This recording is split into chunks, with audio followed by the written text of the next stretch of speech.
kilalanin ni Ashley Ortega ang kanilang relasyon ni Mavi Legaspi, may ilang mga netizens ang nag-react. Hindi ba raw dapat lalaki ang unang umamin? Kaya naman ang tanong natin for the day, dapat bang ang lalaki ang unang umamin sa relasyon o hindi? Dahil okay lang na babae ang unang magkumpirma sa publiko.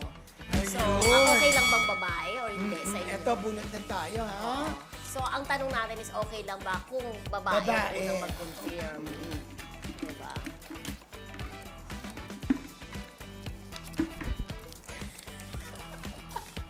So, para ako mauuna, yes, kasi. Ako depende. Oo. Ako, alam mo, dapat unang magkumpirma na ng relasyon, kung may relasyon na babae, dahil hindi na tayo nabubuhay ngayon, hindi na panahon ni Maria Clara, no? Nasa ibang ano na So, tayo. teka lang, puputulin kita ha. Kung babae Dapat ba bang dapat? ang lalaki ang unang umamin sa relasyon o hindi? Dahil okay lang na babae ang unang Dapat bang mag-confirm. Oo, lalaki? sabi ko nga, dapat babae na nga, di ba? nakalagay doon? Dapat ba ang lalaki ang unang umamin muna? Oo. Yes ang nabulot ko. Parang yes ka lalaki ang unang umamin. Ay, ganun ba yun? Dapat bang lalaki Parang ang unang nakakalito yung umamin sa question. relasyon? Oo. Hindi Para kasi, kasi, ang understanding ko kasi, dapat ba ang babae ang unang Hindi. umamin? Dapat Hindi. bang lalaki ang unang umamin sa relasyon o hindi? Dahil okay lang babae. Kung baka Okay lalaki na. munang umamin. Oo. Dapat ba sa'yo ang nabulot mo? Yes, dapat ba lalaki ang unang umamin? So, dapat lalaki Oo, ang ang unang unang umamin. umamin. Yes. Oo, Ganon. dapat lalaki Oh, yan. talaga. Kasi, para naman sa kultura ng Pinoy, di ba? Tsaka nakasanayan naman natin. Biglang naiba. Talagang ano. Tama.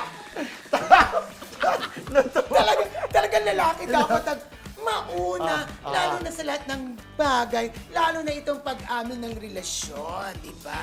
Yun lang. Actually, alam mo, pabor nga ako na hindi dapat ang babae. Oo, Pero kaya ito nga. na napunta sa akin, wala naman akong magagawa. Dapat Okay lang lalaki. naman kasi nagkataon lang naman na sa sitwasyon ni Mavi at saka ni Ashley, na unang matanong si Ashley.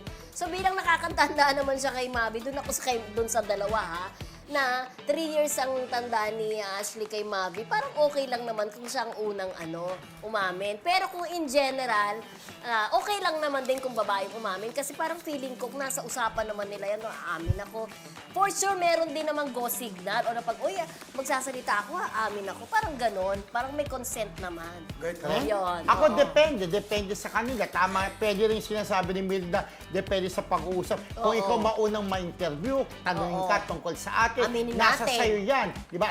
Kung gusto mo nang umamin, Oo. aminin mo na. Wala Di ba? tayong magtago. Pero yung Carol Ganyan. din naman, tama din naman yung Carol na parang kadalasan naman, the usual, ang lalaki ang sinasabing dapat unang umamin. Kasi what if ma-deny ka, Yes. umamin ka, ang sakit doon sa isang babae kasi alam mo naman babae mahina, di ba? So depende sa kanila kung sino sa kanila ang gustong unang umamin. Pero okay lang nga, it's either girl, Iba na rin bakla, yung panahon tomboy, o girl, ngayon. o boy, o kahit sinong umamin, okay lang para sa akin.